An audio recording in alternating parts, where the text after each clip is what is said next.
Alors dans cette vidéo, on va voir ensemble comment comprendre les émotions, on va voir quelques éléments importants pour pouvoir justement mieux appréhender nos émotions parce qu'il est clair que c'est difficile de vouloir harmoniser, de vouloir gérer, de vouloir améliorer quelque chose que l'on ne connaît pas. Et quand on parle des émotions, c'est presque encore plus confus que pour les autres thématiques du corps humain, puisque les émotions, on ne les voit pas, on ne perçoit pas, à part les ressentis que l'on a, mais on ne voit rien, on n'arrive pas à mettre les yeux ou un toucher sensible dessus. Donc du coup, c'est pour nous quelque chose de très difficile à percevoir. Donc voilà pourquoi dans cette vidéo, je vais te donner des clés de compréhension pour mieux comprendre tes émotions et pouvoir mieux les harmoniser par la suite. On se retrouve juste après le générique.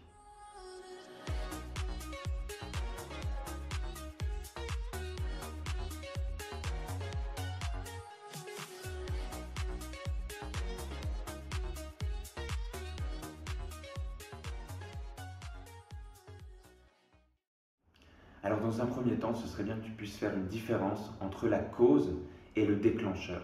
Et pour ça, j'aime bien faire le parallèle avec une bombe qui va pouvoir représenter une bombe qui explose, hein. Ça va être du coup l'émotion. Et on va pouvoir, grâce à ce schéma, comprendre la différence qu'il y a entre la cause et le déclencheur. La cause, ça va être en fait, parce qu'il faut bien comprendre que pour qu'une bombe explose, il y a deux paramètres qui rentrent en jeu. La cause, justement, c'est le fait qu'elle contient à l'intérieur des éléments qui vont permettre d'exploser, des éléments explosifs. Et il y a aussi, au bout de la ficelle, comme tu vois, ce que l'on appelle le déclencheur. Donc, c'est-à-dire quelqu'un vient avec un briquet ou une allumette, allume la mèche, et donc c'est ça le déclencheur qui va déclencher le fait que ça va faire exploser tous les éléments explosifs à l'intérieur et qui ensuite va faire que le tout va exploser et ça va s'apparenter à l'émotion qui explose. Eh bien, il faut bien comprendre la différence qu'il y a entre le déclencheur et la cause. Si je prends un exemple, tu te retrouves par exemple avec moi dans la rue et on voit une personne, donc ça va être le déclencheur, qui commence à nous insulter de tous les noms, qui nous agresse. Eh bien moi par exemple, je vais prendre mon exemple personnel, je vais commencer à m'énerver et à l'insulter à mon tour, à être en colère, etc. Alors que toi à côté, tu vas rester calme et tu ne vas pas broncher du tout. Eh bien, qu'est-ce qui fait la différence? On a eu tous les deux le même déclencheur, donc c'est la personne qui nous a agressés, mais pourtant, toi tu es resté calme et moi je suis rentré dans la colère. Eh bien, qu'est-ce qui a fait la différence? C'est la cause, c'est-à-dire les ingrédients que j'avais à l'intérieur de moi qui ont fait que le déclencheur a permis que ça explose. Parce que si je reprends l'exemple de la bombe, si tu mets la mèche, tu allumes, mais qu'à l'intérieur il n'y a aucun élément explosif, bah, ça ne va pas exploser, ça va juste brûler la mèche et puis c'est tout, on s'arrêtera là. Eh bien, par exemple, quand je t'ai donné ton exemple à toi qui est resté calme, eh bien, on va dire que toi, tu n'avais pas les ingrédients qui permettaient que cela explose et que ça génère en toi des émotions de colère. Alors que moi, j'avais tous les ingrédients propices pour que ça explose directement chez moi. Donc ça, c'était déjà le premier point important à faire au niveau de la différence qu'il y a entre la cause et le déclencheur. Parce que bien souvent, on est toujours là à pointer du doigt le déclencheur, de ce qui a fait vivre en nous l'émotion, mais on ne cherche pas à aller voir à l'intérieur de nous, dans les profondeurs de notre subconscient, de notre vécu, de ce qui pourrait s'apparenter comme des causes. Hein, le fait que ça bouillonne déjà en nous parce qu'on a déjà beaucoup d'émotions retenues, beaucoup de colère pour X et Y raisons. Et du coup, c'est ça souvent qu'il faut aller chercher. C'est ça que je t'invite du coup à aller regarder plutôt que de regarder le déclencheur. Parce que le déclencheur, oui, tu peux avoir une forme de maîtrise, mais des fois pas du tout. Et comme je te l'ai dit, on peut être différent en fonction de l'élément déclencheur et en fonction de notre réaction. Donc ça, c'était vraiment le premier point important. Ensuite, je vais utiliser une autre façon de fonctionner avec un autre schéma pour que tu comprennes bien le rôle des émotions et comment finalement une émotion peut être nourrie, peut s'enflammer et à tel point d'exploser et ne plus pouvoir être gérée. Alors, je vais dessiner ici, donc je vais mettre EMT, donc ça va être l'émotion, et autour, je vais dessiner un feu.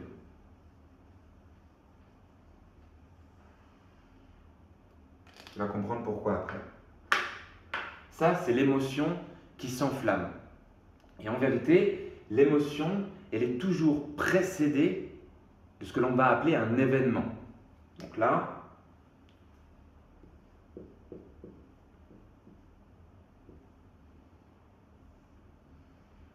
il y a un événement, et c'est cet événement que l'on vit qui va déclencher chez nous une émotion.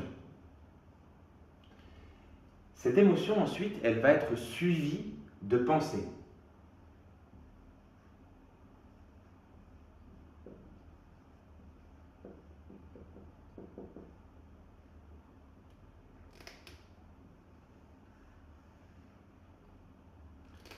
Et déjà là, ça va nous permettre de comprendre quelque chose de fondamental.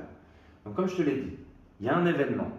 Ça déclenche en nous une émotion. Parce qu'il faut bien comprendre que l'émotion, ça va beaucoup plus vite, 10 fois plus vite même que les pensées. Une émotion, ça réagit directement en 2 millièmes de seconde. Ça va très vite.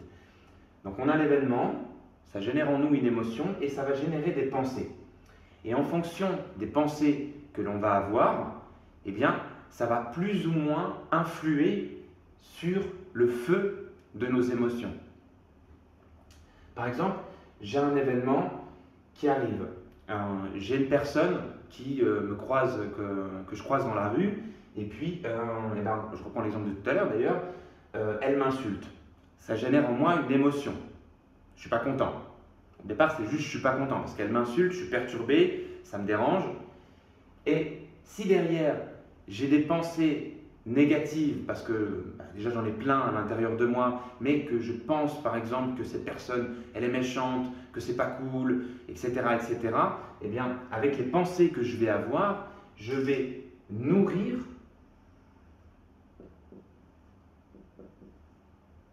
mon émotion. Finalement, un petit peu comme de l'huile que l'on mettrait sur le feu. Donc ça va raviver, ça va augmenter le feu. Il faut bien comprendre qu'on a déjà l'émotion, elle est enflammée, entre guillemets, et avec les pensées que je vais avoir, je vais soit rajouter de l'huile, parce que je vais avoir des pensées négatives et qui vont influer négativement mon émotion. Donc on va comparer ça à de l'huile que je rajoute sur le feu, donc ça s'enflamme encore davantage. Mais on pourrait aussi avoir des pensées qui seraient maîtrisées et qui derrière seraient des pensées plutôt positives, des pensées plutôt d'amour, de gratitude, et qui vont plutôt amener de l'eau sur mon feu. Donc ils vont avoir tendance à abaisser ce feu, voire l'éteindre. Donc déjà, ça c'est vraiment très important à comprendre parce qu'on a l'événement, il y a une émotion qui se déclenche, mais qui n'est pas encore une émotion explosive forcément, mais par rapport à nos pensées, ce que l'on va avoir dans notre tête et ce qu'on va se dire, ça va avoir tendance à soit apaiser l'émotion, soit à le nourrir davantage. Donc il faut faire vraiment très attention aux pensées. Et donc ça, c'est du recul à prendre, c'est une forme de maîtrise de soi par rapport aux pensées que l'on a au quotidien et qui vont influer négativement ou positivement les émotions qu'on a eues par rapport à notre événement. Ensuite, il y a quelque chose qui va être très important, ce que je vais dessiner ici.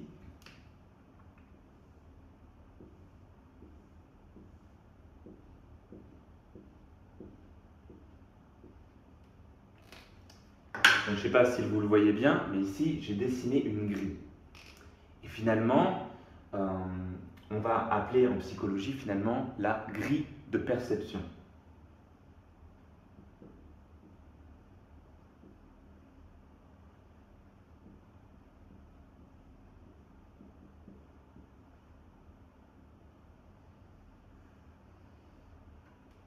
Et ça va être vraiment quelque chose de très important parce que je vais refaire le tour. On a en premier l'événement qui arrive. Ensuite, on a les pensées, mais qui vont être affluées par un troisième élément qui est la grille de perception. Et ce troisième élément, il est vraiment déterminant. Je te donne un exemple. Tu te retrouves, tu es à l'école. Tu viens d'avoir un 8 sur 10. Tu as eu un contrôle et tu as eu 8 sur 10. Donc ça, c'est l'événement. Tu as eu 8 sur 10. Eh bien, plein de personnes pourraient se dire, chouette, j'ai eu 8 sur 10, c'est super. Et donc ça générerait une émotion de joie. Et ça, c'est la grille de perception.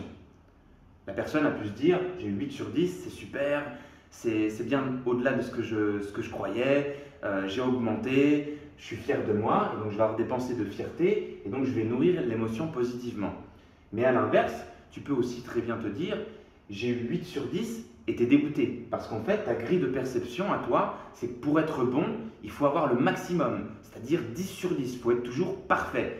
Donc, quand toi tu reçois le 8 sur 10, mais que ta grille de perception, elle dit qu'il fallait que tu aies 10 sur 10, bah forcément tu n'es pas content. Donc tu as un 8 sur 10, ta grille de perception fait que tu vas générer une émotion de mécontentement, une émotion voire de colère, mais encore infime on va dire, et ça va générer en toi des pensées négatives, tu vas commencer à te flageller, à être pas content de toi, à te dire que finalement tu n'as pas révisé assez, tu n'as pas fait assez, tu aurais dû avoir ce 10 sur 10, et voilà, tu vas commencer à te flageller et à baisser en confiance en toi, baisser en fierté, et ça va nourrir encore une fois, comme de l'huile sur le feu, ton émotion, et donc ça va faire que l'émotion elle va commencer à s'embraser et à finir par exploser, et tu pourras sans doute finir par te mettre en colère alors que finalement tu as eu un 8 sur 10. Ça pourrait être la même chose si je prenais le cas d'une personne qui va gagner par exemple 1000 euros et une personne qui va gagner 1 million d'euros, voilà, ou 10 000 euros par exemple. Eh bien, la personne qui gagne 10 000 euros, ou qui vient de gagner par exemple un jeu télévisé, par exemple, prenons un exemple là, vient de gagner 10 000 euros. Mais elle, en fait, elle s'attendait et elle était complètement focus sur le fait qu'elle croyait, dans la grille de ses perceptions et de ses croyances, qu'elle allait gagner 1 million d'euros. Et du coup, quand on lui annonce qu'elle gagne 10 000 euros, et ben d'un coup, elle n'est pas contente. Elle se dit, oh, que 10 000 euros? Je croyais que j'allais avoir 1 million, mais c'est rien 10 000 euros. Qu'est-ce que je vais faire avec 10 000 euros? Et donc cette personne, en fonction de cette grille de perception, alors qu'on lui donne 10 000 euros, et ben, finalement va commencer à générer des émotions négatives et des pensées négatives. Alors qu'une personne qui finalement n'a rien, ne s'attendait à rien et qui est très contente de ce qu'elle a et qui a une grille de perception connectée à ses valeurs du moment et qui cultive la gratitude au quotidien, qui est très contente de là où elle en est, de ce qu'elle a au quotidien, et ben vous lui donnez 1000 euros, et elle va péter le feu, elle va péter de joie, et elle va être super contente. Et si vous mettez en relation ces deux personnes, ben, il y en a une qui ne va pas comprendre l'autre, elle ne va pas comprendre comment ça se fait que finalement tu as gagné 10 000 euros et tu n'es pas content. Ben ouais, mais selon la grille de perception que l'on a, et ben ça va tout changer. Donc vraiment c'est un élément très important, le troisième qui est la grille de perception. Ensuite il y a un quatrième élément qui va jouer énormément aussi par rapport à l'état de notre émotion, c'est finalement ce que l'on appelle nos besoins. J'espère, je vais l'écrire là, je vérifiais juste que tu puisses bien voir le tableau. Nos besoins. Je mets un S parce qu'on a plusieurs besoins. Alors ça peut être des besoins de sécurité, ça peut être des besoins de sens, des besoins d'harmonie, des besoins sociaux, des besoins d'amour, des besoins physiologiques en termes de santé. Enfin voilà, il faut bien comprendre qu'on a vraiment tout un tas de besoins qui sont universels, qu'on a tous besoin du coup. Et selon les besoins que l'on nourrit ou pas au quotidien, ça va forcément influer énormément sur l'état de nos émotions. Je reprends l'exemple de tout à l'heure où tu te retrouvais finalement en classe et que tu avais 8 sur 10. Ta grille de perception, c'était de te dire que finalement, ce n'était pas assez parce que pour toi, c'est 10 sur 10. Parce que finalement, si on creuse plus loin, il y a un besoin chez toi de reconnaissance et de fierté qui n'est pas comblé. Pourquoi? Il peut y avoir plein de raisons. Parce que tes parents t'ont toujours finalement descendu, t'ont toujours poussé à aller plus loin sans jamais avoir de la fierté, sans jamais avoir de reconnaissance et de gratitude vers toi. Tout simplement parce que tu te compares à plein de personnes qui ont, entre guillemets, peut-être plus que toi ou qui sont meilleures, et qu'au lieu finalement que ce soit une source d'inspiration pour te dépasser, c'est une source de perturbation. Et parce qu'au quotidien, finalement, comme beaucoup d'entre nous, tu ne fais pas l'effort de nourrir tes besoins et de t'apporter toi-même de la gratitude, toi-même de la fierté et de te féliciter finalement de toutes les petites choses que tu peux faire au quotidien et qui mériteraient justement, que tu te félicites avec ça. Et pour en revenir aux besoins, si ces besoins ne sont pas comblés, ça va encore finalement Là, on va imaginer ça comme un tuyau de gaz, hein. C'est comme si tu avais un tuyau avec du gaz dedans et qui finalement va faire que ça s'embrase, tu vas augmenter encore une fois la flamme de l'émotion justement parce que tes besoins ne sont pas comblés. Donc voilà, donc c'était vraiment très important pour moi que tu fasses la distinction entre tous ces éléments qui influent sur l'émotion parce que bien souvent on croit qu'on a des émotions et on n'en est pas maître, on ne peut rien maîtriser. Et pourtant si, là on vient de voir 4 points, donc je n'ai pas noté le quatrième, mais c'est les besoins. On vient de voir 4 points sur lesquels finalement tu peux jouer pour, comme je le disais tout à l'heure, soit apporter de l'eau sur tes émotions, soit apporter de l'huile, et ce qui fait que ça va s'enflammer et ça va finir par exploser. Donc le premier, je répète, qui était l'événement, alors ça, c'est vrai qu'on peut y jouer, on peut jouer dessus, c'est possible que tu puisses jouer dessus, mais c'est vrai que ça peut être plus ou moins à long terme. Des fois, on n'est pas maître directement de l'événement que l'on vit. Alors bien sûr, tu peux être tout à fait souvent dans un environnement avec des personnes qui sont plutôt négatives, qui ont plutôt tendance à te rabaisser, des personnes qui vont être colériques, qui vont élever la voix rapidement, etc. Et donc, à terme, tu peux t'extraire de cet événement. Alors, je sais bien que ce n'est pas toujours facile, tu ne peux pas toujours le faire directement, mais à force, tu peux quand même jouer là-dessus. Il ne faut pas oublier qu'à un moment donné, hein, tu as des jambes, c'est fait pour courir ou pour marcher, donc tu peux te diriger autre part. Donc, tu peux jouer sur l'événement à plus ou moins long terme. Mais c'est vrai que ce n'est pas quelque chose que tu peux jouer directement lorsque justement il vient de se passer quelque chose pour toi et que ça génère une émotion. Par contre, tu peux maîtriser à force d'entraînement le deuxième élément qui sont tes pensées. Ça, à force de transformer ton mindset, ton état d'esprit et de t'entraîner justement à chaque fois que tu vis des événements à avoir des pensées de gratitude et des pensées positives par rapport aux événements que tu vis, hein, par exemple cultiver la gratitude au quotidien, ça va te permettre justement de rajouter de l'eau sur les émotions et d'apaiser tes émotions. Ça, c'est vraiment un point sur lequel tu peux travailler au quotidien. Ensuite, ta grille de perception, eh bien ça nous renvoie finalement au système des croyances, au système de perception que tu peux avoir. Et donc ça aussi, ça se travaille vraiment très bien. Alors, je ne te dis pas que ça se fait en claquant des doigts, mais tu peux apprendre à les travailler. Alors pour ça, je te donnerai des techniques dans des prochaines vidéos qui seront plus focalisées justement sur cette grille de perception et sur le système des croyances, parce qu'il y a beaucoup à dire, il y a beaucoup à faire. Je suis même en train justement de travailler une formation là-dessus, tellement c'est hyper exhaustif ce qu'il y a à voir sur ce système des croyances. Et crois-moi, ça change vraiment toute ta vie quand tu mets en place ce qu'il faut pour améliorer tes croyances. Donc parce que ça vraiment, ça se change et tu peux vraiment le changer au quotidien. Donc vraiment comprends que ça va être très important que tu regardes, que tu revoies, que tu analyses ta grille de perception. Et l'élément sur lequel tu peux le plus jouer directement, sans faire de formation, sans comprendre mieux les choses, c'est tes besoins. Et oui, parce que les besoins, on a tous les mêmes, mais on n'est pas forcément en train de les nourrir au quotidien. Donc là, tu peux simplement te poser 5 minutes pour te poser la bonne question de quels sont mes besoins et qu'est-ce que je nourris au quotidien et qu'est-ce que je ne nourris pas. Qu'est-ce que je pourrais améliorer dans mon quotidien qui ferait que je nourrirais mieux ces besoins et qui ferait qu'après, je commencerai à éteindre le gaz qui va nourrir mes émotions et à faire tendance que ça explose.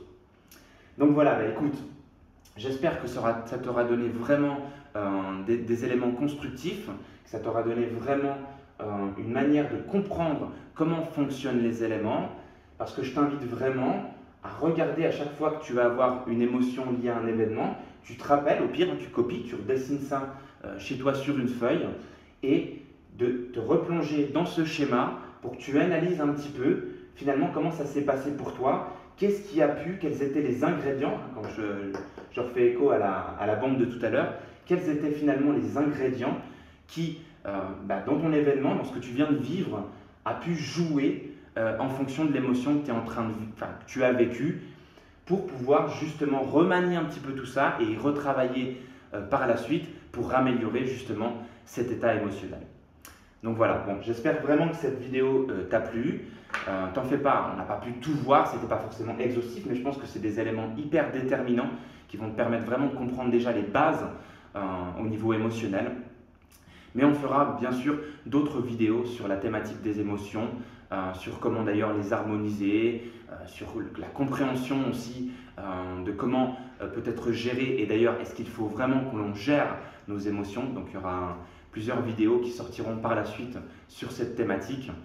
Voilà, parce que comme je le disais, c'est aussi un gros panier en fait, hein, les émotions. Et d'ailleurs, je suis aussi également en train de travailler une prochaine formation qui sortira en 2023 sur cette thématique-là, parce que c'est pour moi très très très important que l'on se forme à cette thématique si on veut pouvoir sortir de toutes ces émotions entre guillemets dites négatives et qui ont tendance à nous faire énormément de mal.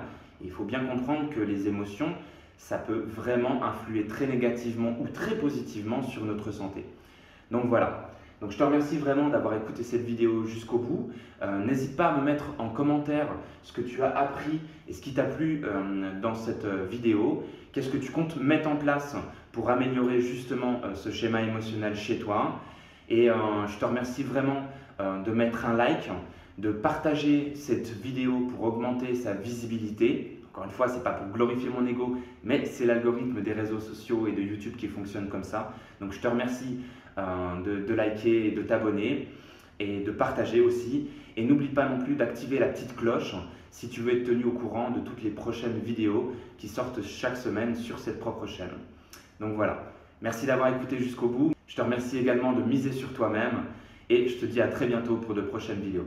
Ciao, bye bye.